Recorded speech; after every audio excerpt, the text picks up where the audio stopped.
A lei la parola, Presidente. Buonasera a tutti e grazie innanzitutto all'Associazione Nino Caros per aver organizzato questo importante incontro con un tema, lo ricordava la nostra moderatrice, se ne parla tanto ma secondo me non se ne parla mai abbastanza, quindi benvengano queste occasioni di incontro. Che cos'è la burocrazia? La burocrazia possiamo definirla quel asfissiante insieme di fattori che rendono impossibile o difficile la vita di un'impresa. Però quando si cercano delle definizioni molto sintetiche si corre il rischio poi di fare confusione. E qual è la confusione che facciamo? Noi tutti abbiamo problemi, nel senso che abbiamo tutti incontrato il funzionario, l'impiegato che non ci ha dato un certificato, che non ci ha fatto conseguire un'autorizzazione e così via. Quindi noi siamo portati a identificare la burocrazia, la mala burocrazia, con l'immagine fotografica delle persone che ci hanno creato dei problemi. In alternativa pensiamo al funzionario pubblico fannullone. Però dobbiamo partire dal presupposto che queste persone sono una piccolissima parte di tanti lavoratori che invece lavorano e lavorano bene. Quindi questo è il primo grande errore che dobbiamo evitare, altrimenti qua corriamo il rischio veramente di scatenare le guerre contro le categorie di persone. Io penso che invece i funzionari pubblici nella maggior parte dei casi non abbiano delle responsabilità. Riprendendo il discorso che faceva lei sulle classifiche, possiamo capire che il problema non è soltanto dei nostri funzionari pubblici, ma se noi andiamo a vedere qual è l'indice di competitività, il fare impresa, il nostro paese è al 90° posto a livello mondiale. Siamo dietro gran parte delle nazioni europee, cioè quasi tutti i paesi industrializzati, ma ci sono anche paesi, per esempio del Nord Africa o di altre parti del mondo che noi consideriamo sottosviluppate, che dal punto di vista del fare impresa sono molto più avanti rispetto a noi. A proposito di costi, se andiamo a vedere qual è il tax rate, quindi l'imposizione fiscale nel nostro sistema delle imprese, vediamo che in Italia ogni 100 euro che guadagnano le imprese 65 se ne vanno in tasse e imposte varie. Quindi penso che questo sia un altro dato estremamente importante che dobbiamo valutare per far capire che proprio il problema non sono soltanto i funzionari pubblici.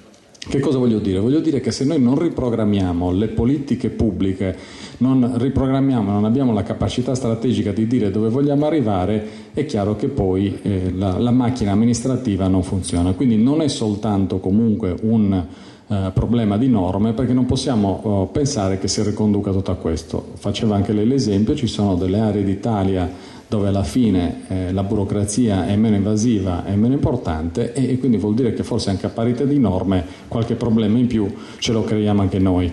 E io penso che in una regione a statuto speciale come la nostra, se non stiamo attenti nell'utilizzo della potestà legislativa che abbiamo, certe volte esclusiva, certe volte concorrente, corriamo il rischio di complicarci ulteriormente la vita. Questo horror vacui, la paura del vuoto normativo che ci porta a legiferare, a normare incessantemente ogni aspetto della nostra vita, può essere uno dei temi che veramente creano un ulteriore problema. Dico questo appunto per dire che dobbiamo stare attenti, perché dobbiamo effettivamente ripartire dalla regolazione, ma non ci dobbiamo limitare soltanto a quello, perché spessissimo teniamo presente che si parla di semplificazione in Italia, oramai la prima grande riforma è del 1990, la riforma che aveva istituito anche le conferenze e servizi, quindi oramai è più di 20 anni che parliamo di quasi 25 anni che si parla in termini pressanti di necessità di semplificazione, di pochi anni dopo la riforma Bassanini e così via. Però ecco, abbiamo spesso normato anche in modo sbagliato. Uno degli errori che si fa è che quando si fanno delle nuove norme non si fa la valutazione di impatto, non si fa vedere per esempio quali sono le norme che dovrebbero essere abrogate. Nell'incontro dell'altro giorno c'era il professor De Muro, l'attuale assessore agli affari generali e riforme personali della nostra regione, che ricordava un libro scritto da lui nel 1995 dove parlava della necessità di fare dei testi unici e per esempio se andiamo a vedere la grandissima quantità di norme che sono state fatte nel nostro paese, nella nostra regione negli ultimi 20 anni, e vediamo che difficilmente queste norme vengono iniziate, o la legge inizia con un primo articolo che va ad abrogare tutte le norme che disciplinano la stessa materia e che potrebbero correre il rischio di essere in contraddizione con quelle stesse norme. La semplificazione è un'attività estremamente complessa. Poi qua in Italia abbiamo l'abitudine di pensare che le nuove norme debbano essere fatte dagli esperti di diritto, e secondo me questo è uno dei fallimenti del nostro sistema normativo, perché spessissimo facciamo delle norme delle quali proprio non valutiamo gli effetti pratici sulle imprese, sulla vita dei cittadini e così via. Quindi abbiamo delle norme che paiono perfette dal punto di vista della costruzione giuridica, che però poi nella loro attuazione pratica creano più problemi che opportunità. L'altro grande tema è quello dell'organizzazione. Noi aspettiamo e sicuramente diamo questo credito, nel senso che la macchina burocratica per eccellenza del nostro territorio è sicuramente quella della Regione.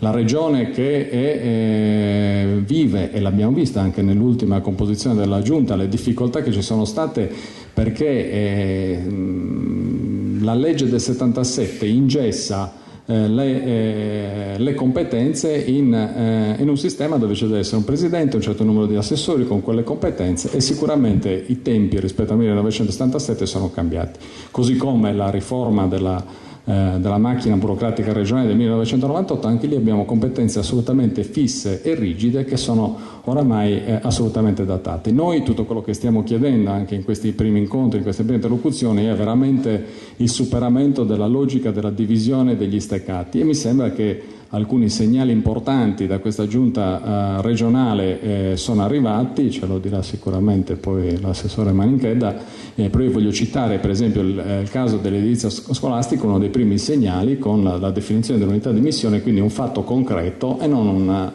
una chiacchierata, ma un primo esempio di come veramente si possono fare le cose per evitare di andare al di là degli annunci, perché poi veramente abbiamo una macchina che a quel punto di vista è ingessata al di là della buona volontà dei singoli.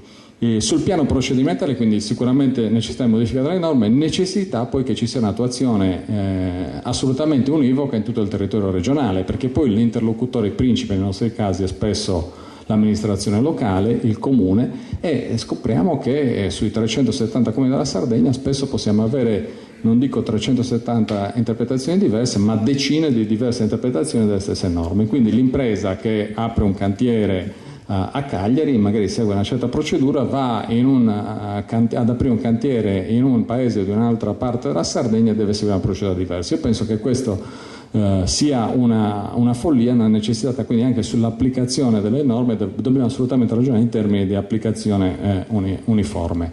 Ritornando alla necessità delle politiche pubbliche, io penso che veramente ci sia la necessità di dare delle indicazioni strategiche, e effettivamente c'era l'idea di separare la parte politica dalla parte amministrativa, ma forse anche quella ripartizione è un qualcosa di sbagliato. È chiaro che, giusto per fare due esempi, la Sardegna vuole puntare veramente sull'industria turistica. Ecco, se vuole puntare sull'industria turistica sicuramente dobbiamo fare qualcosa, dobbiamo fare delle norme che poi diano attuazione a quella politica che viene fatta.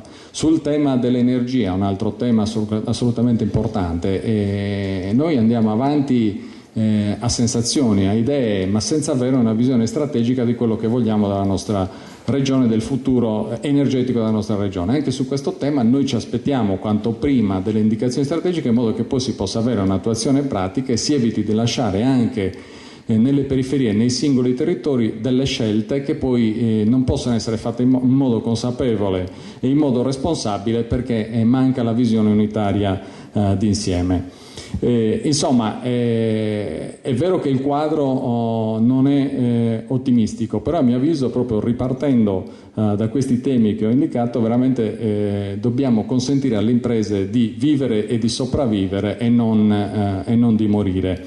Che cosa potrebbe significare questo? Che le imprese non vogliono le regole, perché si potrebbe arrivare a questa conclusione? Assolutamente no. Le imprese vogliono delle regole chiare, semplici, non in contraddizione tra di loro. Faccio degli esempi e mi riferisco soprattutto alla macchina amministrativa regionale. Oggi pensate che le attività produttive, che sono un concetto che nel 77 non si utilizzava, oggi le competenze relative alle attività produttive sono ripartite tra un numero enorme di assessorati. Noi dovremmo avere come Confindustria il referente dell'assessore all'industria, quando parliamo con l'assessore all'industria ci può dare una risposta forse per il 20% delle questioni che riguardano le aziende industriali. Abbiamo delle competenze che sono in capo all'assessorato artigianato, turismo e commercio, perché ci sono le aziende del settore turistico che chiaramente hanno delle competenze in capo all'assessorato al turismo, ci sono delle competenze in capo all'assessorato al lavoro, delle competenze in capo all'assessorato alla programmazione, delle competenze in capo all'assessorato all'agricoltura, ai lavori pubblici, urbanistica, sanità e così via. Abbiamo veramente delle competenze ripartite in tantissimi assessorati che spesso tra di loro non parlano, ma non è soltanto un problema di dialogo e colloquio tra di loro, è anche un problema di duplicazione di costi. Voi pensate che sugli incentivi alle imprese ogni assessorato che gestisce la materia degli incentivi alle imprese ha il suo responsabile, i suoi funzionari, le sue procedure, non sempre poi le procedure sono le stesse. Parliamo dei confidi sui quali le risorse pubbliche sono state fondamentali. Noi pensiamo che se oggi molte delle nostre imprese sono ancora in vita lo devono al fatto che hanno avuto le garanzie dei confidi. Voi pensate che a seconda dell'assessorato che gestisce i bandi ci sono delle modalità diverse, quindi non so, c'è l'industria per esempio che fa il bando e l'artigianato invece che fa un'attribuzione diretta. Ecco, quindi anche una grande confusione sulle modalità e spesso la mano destra non sa quello che fa la sinistra. Ecco, ho voluto fare anche questo esempio specifico proprio per dare un'idea di quelli che sono i problemi e di quelle che possono essere anche le possibili soluzioni. Grazie. Grazie al Presidente Alberto Scanu, ma Presidente scusi, ma non basterebbe fare un unico assessorato a questo punto, che è quello che voi chiedete da anni, mi pare, fare un unico assessorato dove Guardi, gli imprenditori fanno tutto poi alla fine. Sì, in parte potrebbe essere quella soluzione, in parte, ma so che c'è già un dialogo all'interno della Giunta regionale, magari anche su questo avremo qualche indicazione in più, e potrebbe essere quella l'idea, così come l'idea anche della geometria variabile, quindi avere degli assessori che si occupano ognuno di determinate materie, però poi possono utilizzare in maniera assolutamente trasversale le strutture organizzative, la cosiddetta burocrazia. Potrebbe essere, ci sono delle regioni italiane per esempio che hanno adottato un modello di questo tipo ed è un modello molto interessante, cioè se l'agricoltura deve parlare di incentivi, se l'industria se il turismo, perché non avere un'unica organizzazione assolutamente trasversale agli assessorati che si occupi di questa materia? Cioè abbiamo una semplificazione enorme, gli sportelli unici, una grande conquista, teniamo presente che la Sardegna è stata molto avanti in questa materia, però se poi non abbiamo la capacità di avere una visione unitaria, l'ambiente e il paesaggio, le faccio l'esempio, in Sardegna siamo ancora convinti che l'ambiente e il paesaggio siano due tematiche che non devono andare di pari passo. Noi sappiamo che abbiamo la materia dell'ambiente che è di competenza dell'assessorato all'ambiente e la materia del paesaggio che è di competenza dell'assessorato enti locali, finanza ed urbanistica. Ma come si fa? E poi abbiamo le competenze degli organismi statali. Noi sappiamo che su certi progetti dove non pensiamo ci sono tantissime sovrintendenze, le stesse sovrintendenze statali, non è una ma sono di più. E ogni volta ci sono degli enti che hanno assolutamente delle sovrapposizioni, quindi che si esprimono sulle stesse materie ma sono in amministrazioni divise anche all'interno della stessa amministrazione. Probabilmente avere un assessorato e poi avere una serie di dirigenti dedicati alle varie tematiche all'interno di questo assessorato, riuscire insomma ad avere questi dirigenti, che non ce ne sia uno che poi va in ferie e si blocca tutto, eccetera. Bisognerebbe razionalizzare così. Voi dovreste avere una parte enorme assolutamente, anche ma noi siamo disponibili ed interessati. regione. Pensiamo che su certe materie, ripeto, la regione alla fine si scinde in due, per cui c'è chi si occupa di paesaggio che dà un'indicazione sull'ambiente, ma non c'è una, sì, allora l'autorità ambientale, ho visto c'è l'autorità ambientale ma la stessa regione, ma non è la stessa, sì, però sono diverse. Ecco, secondo me bisogna proprio partire da questi esempi per provare a risolvere almeno parzialmente questo problema. E poi sempre in questi studi, in queste cose che mi sono letta io per poter, insomma, ho trovato che il numero di leggi che è assolutamente sproporzionato, il numero di leggi che ha l'Italia, si parla di 200.000 leggi a fronte di 3.000 leggi del Regno Unito, di 7.000 leggi della Germania, insomma è una cosa, probabilmente bisogna mettere mano anche in materia giuridica per insomma sfoltire enormemente questo patrimonio assolutamente inutile e dannoso per la nostra economia.